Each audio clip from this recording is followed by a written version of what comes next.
జమిలీ ఎన్నికలకు దాదాపుగా లైన్ క్లియర్ అయిపోయిందా? ఒక క్లారిటీ వచ్చిందా?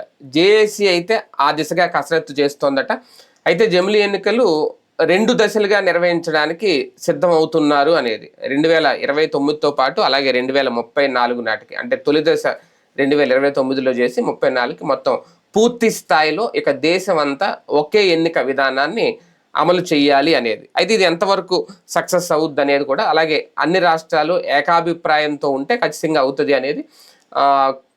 ఇందులో కొన్ని రాష్ట్రాలకి ప్రభుత్వాలకి కాల పరిమితి తగ్గిస్తారు, కొన్ని రాష్ట్రాలకు కూడా పెంచుతారు. ఆ పెంచే వాటిలో దక్షిణాదిలో కొన్ని రాష్ట్రాలు ఉన్నాయి, తెలంగాణ అలాగే. ఆంధ్రప్రదేశ్ అయితే మాత్రం యథావిధిగా 2029లోనే ఉంటుంది అనేది. అంటే ఇప్పటికే జమిలీ ఎన్నికల మీద చాలా ప్రచారాలు జరుగుతూ వస్తున్నాయి కాబట్టి ఇది ఫైనల్ వ్యూహమా, ఎంతవరకు జమిలీ ఎన్నికలకు దగ్గరలో ఉన్నాం, ఇదే అంశం మీద చర్చించే ప్రయత్నం చేద్దాం సార్. ఇంకా అంటే ఒక లైన్ అయితే క్లియర్ అయిపోయిందా నిజంగా? ఈ 2 దశల వ్యూహమేనా కరెక్ట్? ఇంకా ఆ దిశగానే వెళ్ళబోతుందా కేంద్రం కూడా? అంటే వీళ్ళు రాసిన వార్త ప్రకారం చూసుకున్నప్పుడు అది జాయింట్ పార్లమెంటరీ కమిటీ సిఫార్సులు అంతే. ఎమ్మెల్యే ఎలక్షన్ కింద వరకు బిల్లు ఏం తీసుకురాల. ముందు అసలు 2/3 మెజారిటీ వచ్చేదాకా ఏ బిల్లు తీసుకురారు. నాకు తెలిసి ఉత్తరప్రదేశ్ ఎన్నికలు మామూలుగా ఫిబ్రవరి అనుకున్నాం, ముందస్తుకు వచ్చేస్తున్నారని చెప్పి ఇప్పుడు నిన్న వచ్చిన వార్త నేషనల్ మీడియా అంతా కూడా. ఎందుకంటే 2027లో జనాభా లెక్కలు పూర్తి స్థాయిలో చేస్తారు. ఈ ఏడాది అన్ని రాష్ట్రాలు కాదు, లిమిటెడ్ గా చేస్తున్నారు కదా కొన్ని రాష్ట్రాల వరకు. వచ్చే ఇప్పుడు జరుగుతుంది మన దగ్గర, తర్వాత వచ్చే ఏడాది జనాభా లెక్కలు జరుగుతాయి మనకి. ఈ జనాభా లెక్కల లోపు అక్కడ సీరియస్ ఎఫర్ట్ నడుస్తున్నాయి దేశవ్యాప్తంగా. పూర్తిగా 2027 ఎండింగ్ కి జనాభా లెక్కలు పూర్తి కావాలి, ఆ తర్వాత నియోజకవర్గ ఇవన్నీ జరుగుతాయి. కాబట్టి ఈ లోపు ఆ 2027లో అది కావాల్సి వస్తుంది. కాబట్టి 2027 జనవరి ఫిబ్రవరి లోపు, జనవరికి ఎన్నికలు అయిపోవాలి, ఫిబ్రవరికి కొత్త ప్రభుత్వాలు ఏర్పాటు కావాలి. ఉత్తరప్రదేశ్ కానీ పంజాబ్ కానీ ఇవన్నీ కూడా. ఆ 5 రాష్ట్రాల ఎన్నికలు, ఉత్తరాఖండ్, ఉత్తరప్రదేశ్, పంజాబ్, మణిపూర్, ఇట్లాంటి మొత్తం 5 రాష్ట్రాలకు సంబంధించిన ఎన్నికలు ప్రీ పోల్ కాబోతున్నాయి. ప్రీ పోన్ అంటే ఈ ఏడాది నవంబర్ డిసెంబర్లో జరిపే అవకాశాలు ఉన్నాయట. 27లో జరగాలి, 27 ఫిబ్రవరికి పూర్తి అయిపోవాలి. ఫిబ్రవరిలో కొత్త ప్రభుత్వాలు ఏర్పడాలి. అంటే డిసెంబర్ జనవరిలో జరుపుతారు ఎన్నికలు. జనవరిలో జరుపుతారు లెక్క ప్రకారం. ఫిబ్రవరి 15లో పూర్తి చేసి ఫిబ్రవరి చివరికి ప్రభుత్వాలు ఏర్పడక అవకాశం ఇస్తారు. అంటే 1-2 నెలలు అంతే, మరీ ముందుకే రావట్లేదు. ఆ 2 నెలలకి ఇది అయితే గనక ఇది పూర్తి అయిపోతుంది. ఇది అక్టోబర్ నవంబర్కి అంటున్నారు. నవంబర్కి పూర్తి అయిపోతే 5 రాష్ట్రాల ఎన్నికలు బీజేపీ గనక ఉత్తరప్రదేశ్ గెలిచిందా మొత్తం సీన్ మారిపోతుంది. ఎందుకంటే ఇప్పుడు పెద్ద పరీక్ష దానికి. క్రిందటిసారి గెలిచి 2014లో దీంట్లో గెలిచింది, పార్లమెంట్ 73 స్థానాల దాకా వచ్చింది. తర్వాత 330 దాకా ఇది మీద గెలిచింది అసెంబ్లీ. అంటే మొత్తం వాళ్ళకి 403 ఉన్నాయి, 330 దాకా గెలిచింది అప్పుడు. తర్వాత 2016లో అసెంబ్లీ ఎన్నికల్లో అనమాట అట్లా గెలిచింది. తర్వాత 2019 పార్లమెంట్ ఎన్నికల్లో అయిపోయింది బీజేపీ పైన అన్నారు, 68 దాకా గెలుచుకొచ్చింది పార్లమెంట్ సీట్లు కూటమిగా. గెలుచుకున్న తర్వాత అసెంబ్లీకి వచ్చేటప్పుడు 260 దగ్గర గెలిచింది. ఏంటయ్యా అంటే వీళ్ళు కాంగ్రెస్ పార్టీ వెనక నుంచి గేమ్ నడిపి ఏది బహిరంగంగా పొత్తు కాకుండా ఇండైరెక్ట్ పొత్తుతో సమాజ్వాదీ పార్టీకి చేశారు. ప్రియాంక గాంధీ వాద్రాన్ని ముందు పెట్టారు. ఆ తెర వెనకాల ఈ కథ అంతా నడుపుకొచ్చారు. అయినా సరే 2019లోనేమో పార్లమెంట్ స్థానాలు కొంత తగ్గినాయి, అంత ముందు పోల్చుకుంటే 14తో పోల్చుకుంటే. కానీ 2/3 గెలుచుకున్నారు పార్లమెంట్ సీట్లు. అసెంబ్లీ కూడా ఆ విధంగానే తగ్గినాయి వాళ్ళకి సీట్లు. 260 270 సాధించారు అక్కడ. అది అయిపోయింది 2019 అంటే 21లో జరిగింది ఎన్నికలు. ఇప్పుడు లెక్క ప్రకారం మనకి 24 అంటే 26లో జరగాలి ఎన్నికలు. ఈ లెక్క ప్రకారం 24 పార్లమెంట్ ఎన్నికలు దెబ్బతిన్నారు. సమాజ్వాదీకి కాస్త ఎంపీలు ఎక్కువ వచ్చినాయి, సమాజ్వాదీ వీళ్ళందరూ గెలుచుకున్నారు. అంతకు ముందు ఉన్నటువంటి ఆ డామినేషన్ తగ్గింది. అదే దెబ్బతినడానికి కారణమైంది. నా సౌత్ ఇండియాలో కాస్త వీళ్ళతో వాళ్ళతో పొత్తుల వల్ల, అటు జేడీఎస్ ఇటు తెలుగుదేశం పొత్తుల వల్ల సంకీర్ణం ఏర్పడాల్సి వచ్చింది. 240కే రావాల్సి వచ్చింది. అది ఒక పెద్ద మైనస్ వీళ్ళకి. దాన్ని దృష్టిలో పెట్టుకుని ఈ దఫా రావాలి అక్కడ. ఇప్పుడు ఈ అసెంబ్లీ ఎన్నికల్లో సాధించాలి వీళ్ళు. మొన్న దాని దెబ్బతోనే అఖిలేష్ యాదవ్ ఇక మేమే గెలిచామంటున్నాడు, మాదే కథ అని చెప్తున్నాడు. ఆ నేపథ్యంలో ఇప్పుడు ఏం చేస్తారన్నటువంటిది ఆసక్తిగా ఉంది. అది గెలిస్తే ఇవన్నీ కథలు మారిపోతాయి. 2/3 వెంటనే ఇప్పుడు అవి కూడా వచ్చేస్తాయి. దాన్ని ఏమంటారు, మహిళా రిజర్వేషన్, సీట్ల పెంపు, అవి అప్పుడు అవసరమైతే డిఎంకే కూడా వీళ్ళకి మద్దతు ఇచ్చేస్తే అంటే అవసరమైతే నిజంగా ముందు వచ్చేస్తే నార్త్ లో ఇంకా అన్ని కంప్లీట్ అయిపోయినట్టు అవుతాయి రేపటితో. అదే ఒకవేళ జనవరిలో అయిపోతే. ఎన్డీఏ కూటమిలోకి డిఎంకే వచ్చిన ఆశ్చర్యపోనక్కర్లేదు, తృణమూల్ కాంగ్రెస్ లో ఎంపీల అవతలకు వచ్చిన ఆశ్చర్యపోనక్కర్లేదు. రేపు డిసెంబర్ కథ ఏంటి అనేది తేలిపోతుంది. అంటే ఆ ఎఫెక్ట్ సౌత్ మీద ఉంటుందా ఖచ్చితంగా? ఖచ్చితంగా ఉంటుంది. ఎందుకంటే అప్పుడు తెలంగాణ మీద కాన్సన్ట్రేట్ చేస్తారు, కర్ణాటక మీద కాన్సన్ట్రేట్ చేస్తారు, అన్నిటి మీద కాన్సన్ట్రేషన్ పెరిగిపోతుంది. ఇప్పుడు వాళ్ళకున్న పరీక్ష అదే. కానీ ఒకటి సార్, అంటే ఈ 2 దశల్లో జరిగితే పదవీ కాలం ఒకవేళ పెంచితే ఓకే కొన్ని రాష్ట్రాలు, అదే కుదింపు అనేది అక్కడ ఇబ్బంది అవుదా, యాక్సెప్ట్ చేస్తాయా? అంటే 34లో 2వ దశలో పెట్టినప్పుడు కొన్ని ముందుకు రావాల్సి వస్తుంది, అంటే వాళ్ళు కొంత పదవీ కాలాన్ని వదులుకోవాల్సి వస్తుంది కొన్ని రాష్ట్రాలు. అదేం కాదు, మామూలుగా మనకున్న రూల్ ప్రకారం కూడా దాన్ని ఏమంటామంటే 6 నెలల ముందు కానీ 6 నెలల తర్వాత పెట్టకూడదు, 6 నెలల లోపు ఎప్పుడైనా పెట్టచ్చు.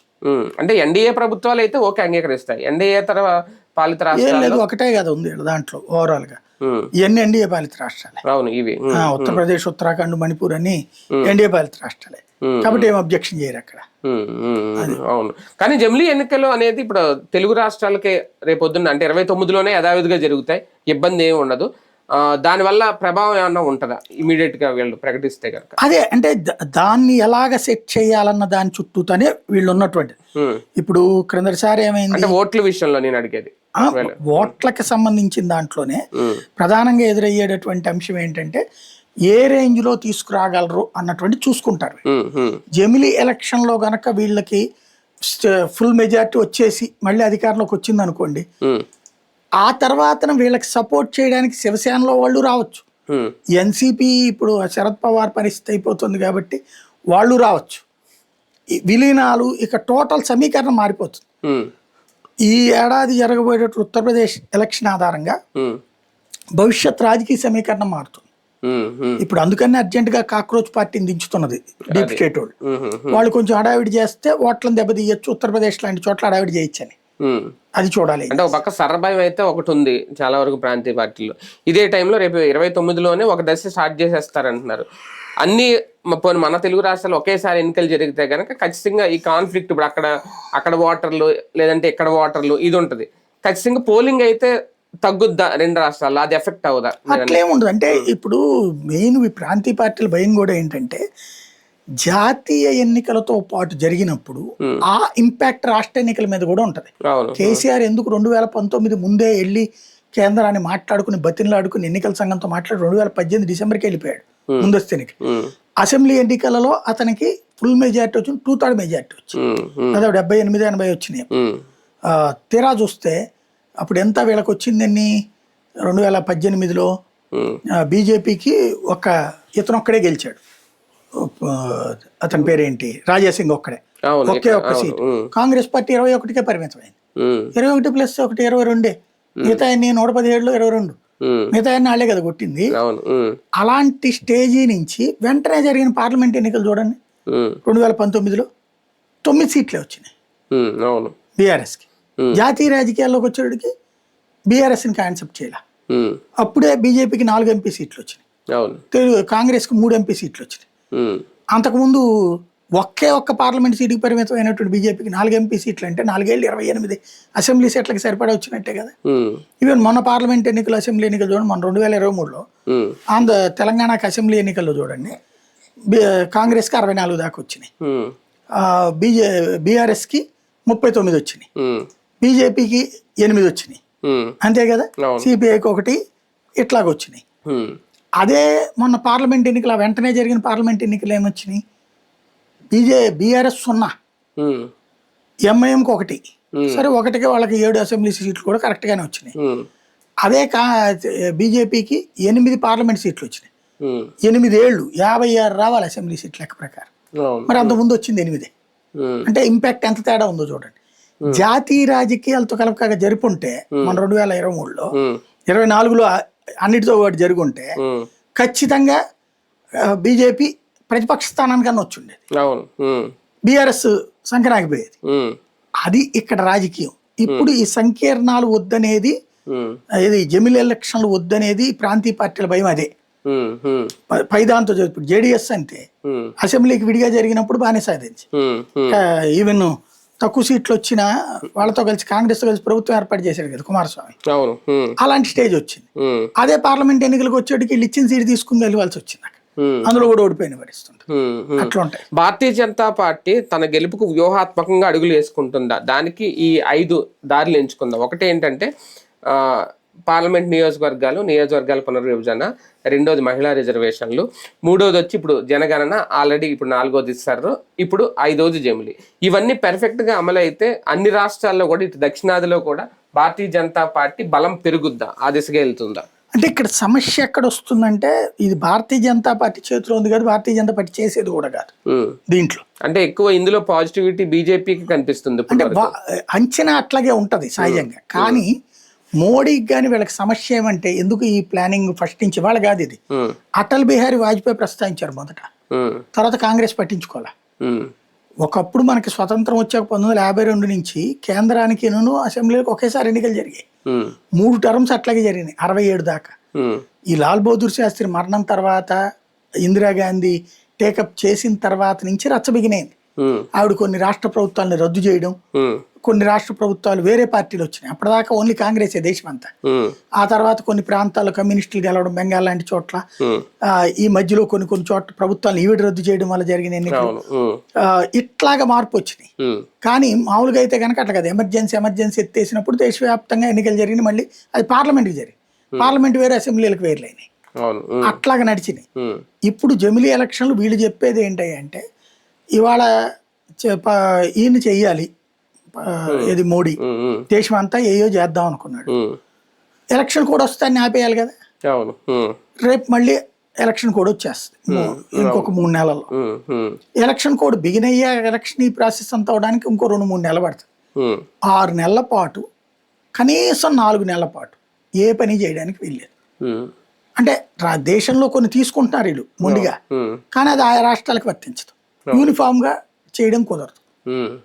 మళ్ళీ రేపు ఎన్నికలు అయిన తర్వాత ఇంకొక 6 నెలల కల్లా వచ్చేస్తుంది. 6 నెలలకు ఒకసారి బల్క్ ఒక రాష్ట్రానికి, 2 రాష్ట్రాలకు, 3 రాష్ట్రాలకు వస్తున్నాయి. దానివల్ల ఒక సమస్య. అట్లాగే స్థానిక ఎన్నికలు మళ్ళీ ఇప్పుడు చూడండి, హిమాచల్ ప్రదేశ్ రేపు ఈ ఎన్నికలతో పాటు జరుగుతాయి 5 రాష్ట్రాలతో. అదే హిమాచల్ ప్రదేశ్కి వచ్చేటప్పటికి ఇప్పుడేమో స్థానిక ఎన్నికల్లో బీజేపీ గెలిచింది, అధికారంలో ఉంది కాంగ్రెస్ పార్టీ. ఇప్పుడు ఆ ఎన్నికలు జరిగే టైంలో ఎలక్షన్ ఆపు కూర్చోవడమే కదా. ఇంకోటి, ఎప్పుడైతే ఈ రిజల్ట్ వచ్చుద్దో ఆ గవర్నమెంట్ మీద గ్రిప్ పోతుంది, ఆ గవర్నమెంట్కి అధికారులు మాట్లాడరు. ఇప్పుడు అక్కడ హిమాచల్ ప్రదేశ్ లో బీజేపీ 4 కార్పొరేషన్లకు 3 గెలిచేసుకుంది, జిల్లా పరిషత్తులు 10లో 9 గెలిచేసుకుంది. కాంగ్రెస్ పార్టీ అక్కడ ఒకటి ఇక్కడ ఒకటి అధికార పార్టీ మిగిలింది. రేపు ఇక్కడ అధికారి ఎవడింటాడు అన్నమాట. మీరు ఇక్కడ అబ్జర్వ్ చేస్తే జగన్మోహన్ రెడ్డి మాట శిలాశాసనం లాగా నడిచింది. ఎప్పుడైతే ఎమ్మెల్సీ ఎలక్షన్లలో, గ్రాడ్యుయేట్ ఎలక్షన్లో ఓడాడో అక్కడి నుంచి అధికార యంత్రాంగం మాట్లాడడం మానేసింది, రివర్స్ అవడం బిగిన్ చేసి ఆ దెబ్బ అట్లాగే కొట్టింది. అట్లుంటాయి ఈ లెక్కలన్నీ కూడా. కానీ జమిలీకి లైన్ క్లియర్ అయిందని అనుకోవాలా? ఇంకా ఏమన్నా? ఇప్పుడు ఏం కాదు, ఇంకా 2/3 మెజార్టీతో బిల్లు చట్టసభల్లో ఆమోదించాలా, లోక్సభ రాజ్యసభల్లో. ఆ బలం ఇప్పుడు ప్రస్తుతానికి లేదు బీజేపీకి. ఈవెన్ ఈ టర్మ్ లో రాదు, వస్తే వేరే పార్టీ వాళ్ళు వచ్చి జాయిన్ అయితేనే వస్తుంది. అలా కాకుండా రేపు రాజ్యసభలో కొన్ని సీట్లు సాధించి ఉత్తరప్రదేశ్ ఇవన్నీ అయితే రాజ్యసభ వచ్చేటప్పటికి 2028 నాటికి వీళ్ళకి వస్తుంది బలం.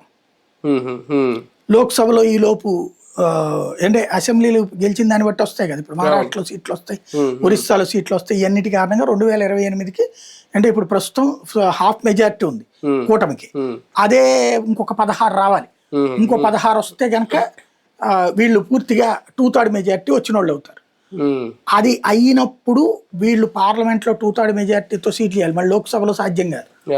లోక్సభలో సాధ్యం కావాలంటే ఇప్పుడు ఆ తృణమూల వాళ్ళు చీలిపోయి అన్న ఇటు రావాలి, డిఎంకే వాళ్ళు మద్దతు అన్న ఇవ్వాలి, అవన్నీ జరగాలి. అవన్నీ జరిగే పరిస్థితి లేకపోతే అవ్వదు, ఈ టర్మ్ లో అసలు అవ్వదు.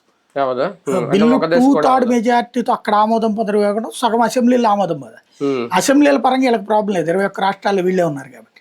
కానీ లోక్సభలోనూ రాజ్యసభలో 2/3 మెజారిటీ సింగిల్ టైమ్ లో చేయడం అవుతుందా?